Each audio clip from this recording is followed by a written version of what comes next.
Morning बच्चों, देखो अभी अपन कौन सा चैप्टर पढ़ रहे हैं? फर्स्ट चैप्टर ही पढ़ रहे हैं, ठीक है। देखो बाकी की क्लासों में जो है सेकंड चैप्टर स्टार्ट हो चुका है। अभी अपन फर्स्ट चैप्टर पर ही हैं क्योंकि ये जो एक्सरसाइज थी इसमें थोड़ी ज़्यादा एक्सरसाइज है, ठीक है। तो आज अपन क्वेश्चन पढ़ेंगे, क्वेश्चन नंबर 3। कल मैंने आपको क्वेश्चन नंबर 2 बताया था।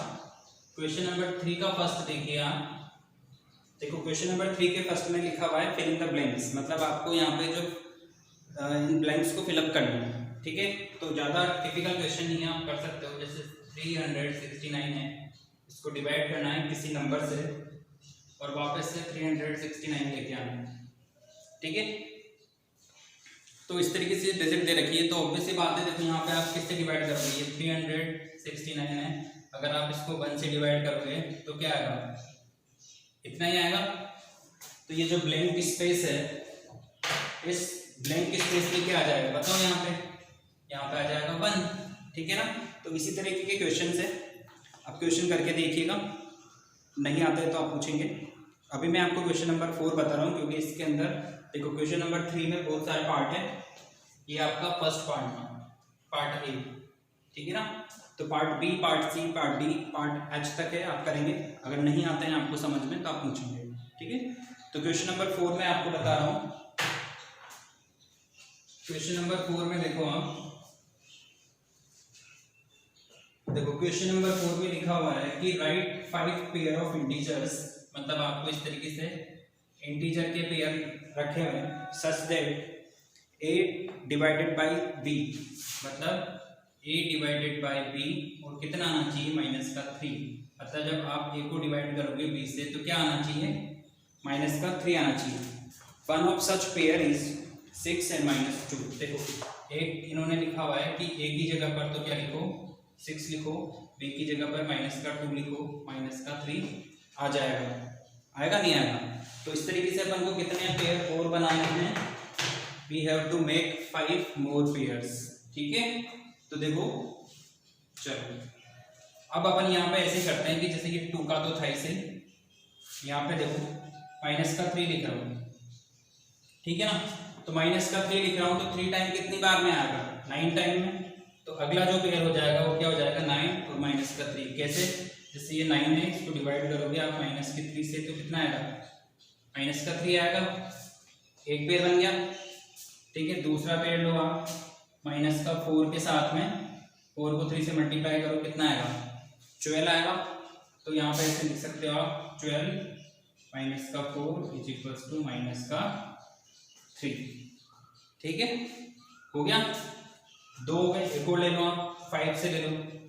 5 है यहाँ पर, -5 लो, 5 3 जा कितना होता है? 15। तो इस तरीके से अपन लिख सकते हैं 15 डिवाइडेड बाय -5 इज -3, ठीक है ना। 3 हो गए। और देखते हैं अपन, -6 ले लो, 6 3 जा कितना होता है?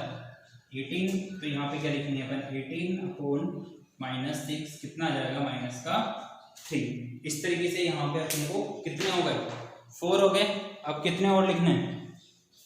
कितने और लिखने हैं? एक और लिखना है। समझ में आ रही है आपको बात? देखो 9 का -3 के साथ, 15 का -5 के साथ, 12 का -4 के साथ, एक और इधर लिख देता हूँ। बताओ क्या लिखेंगे? देखो अगर मैं इसको देखो 3 4 5 6 7 लिख दूँ, यहाँ पे लिख देते हैं 21। तो ये 21 जाएगा किससे? -7 से। कितना आएगा? -3। देखो 1 2 3 4 और 5 पेयर हो गए अपने पास। तो इस तरीके से अपन को फोर्थ का आंसर देना था। इस तरीके से आप लिख सकते हो कि 5 पेयर आपके पास हो गए, ठीक है ना। अब आते हैं अपन नेक्स्ट क्वेश्चन पर।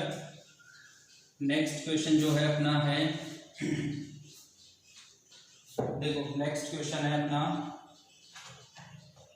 इसमें लिखा हुआ है कि the temperature at 12 noon was 10 degree Celsius above 0।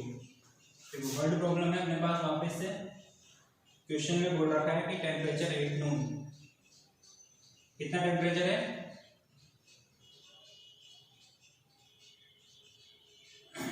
कितना टेम्परेचर है? देखो टेम्परेचर 8 नून 12 डिग्री सेल्सियस।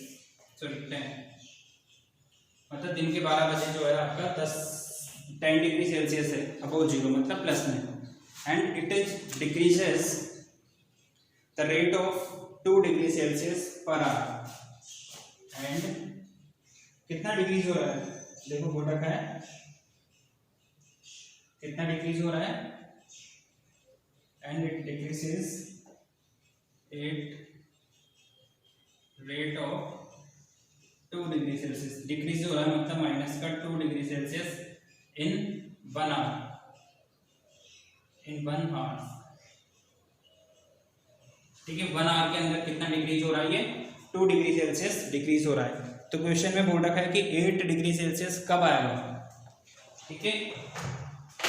देखो कैसे बनाएंगे, ये अपन ने लाइन बनानी, ठीक है। यहाँ में दिन के 12 से लेकर रात के 12 बजाएंगे अगर, ठीक है। ये 12 नून, ठीक है। 12 के बाद यहाँ पे 1 बजेगी, फिर 2 बजी, फिर 3, फिर 4, फिर 5, फिर 6, फिर 7, फिर 8, फिर 9, फिर 10, फिर 11 और ये 12। देखो ये दिन के 12 बज गई, ठीक है ना। ये रात, इधर तो दिन की 12 बज रही और उधर रात की 12 बज रही है। अब देखो यहाँ पर ये जो था उस टाइम पे सबसे पहले यहाँ पे कितना था, 10 डिग्री सेल्सियस था, कितना 10। तो यहाँ से जब अपन यहाँ पहुँचेंगे पहले आवर्स के अंदर तो कितना हो जाएगा 8 डिग्री सेल्सियस, ठीक है ना। जब यहाँ से आप यहाँ जाओगे अगले घंटे में कितना हो जाएगा 6 डिग्री सेल्सियस, फिर अगले में जाओगे कितना हो जाएगा 4 डिग्री सेल्सियस, फिर अगले घंटे में जाओगे कितना आएगा 2 डिग्री सेल्सियस, फिर यहाँ पे जब 5 पे पहुंचोगे तो कितना हो जाएगा 0 डिग्री सेल्सियस, ठीक है ना।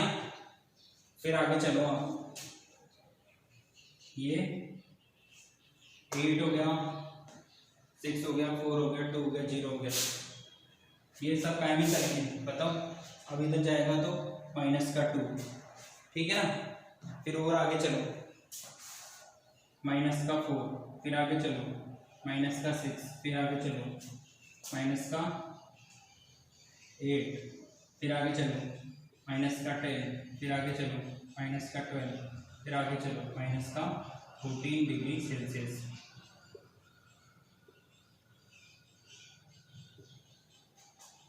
देखो जब दिन की 12 बज जाएगी, सॉरी रात की जब 12 बज जाएगी तो कितना टेम्परेचर हो जाएगा, कितना हो जाएगा 14 हो जाएगा।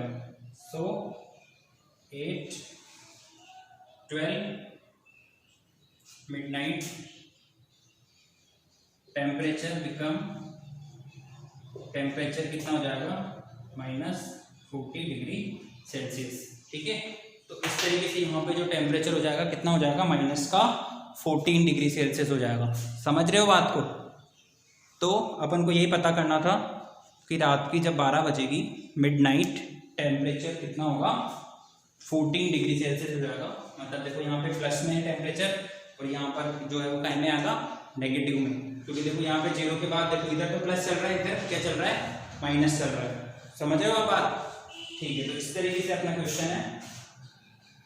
अब क्वेश्चन नंबर 6 देखते हैं। ये मैंने आपको बता रखा है, पहले मैं नहीं बताऊंगा आपको। देखो सारे क्वेश्चन आप मेरे से पूछ लेते हो। कल से जो है मैं नया चैप्टर स्टार्ट करूँगा, क्योंकि बहुत बता दी मैंने, पढ़ते पढ़ते तो हो नहीं तुम लोग, है ना। एक बच्चे का क्वेश्चन नहीं आता मेरे पास कि हाँ सर हमने कर लिया क्वेश्चन। सब बच्चे बस कर लेते हैं, बताते भी नहीं। राइट, डोंट थिंक कि तुम लोग करते भी होंगे या नहीं करते होंगे, ठीक है ना। नहीं करते होंगे ना लोग, पता ही नहीं। 6 क्वेश्चन तुम करना, इससे पहले अपन कर चुके हैं इसको। क्वेश्चन नंबर 7 देखो, देखो 7 में लिखा हुआ है an elevator descending into a minute a mine shift at the rate of 6 metre per minute. देखो इन 1 मिनट, देखो 1 मिनट के अंदर कितना डिग करता है वो 6 मीटर, ठीक है।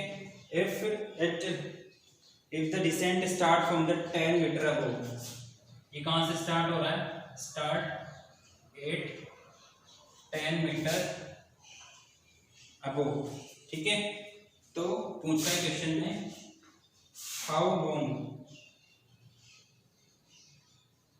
How long will it take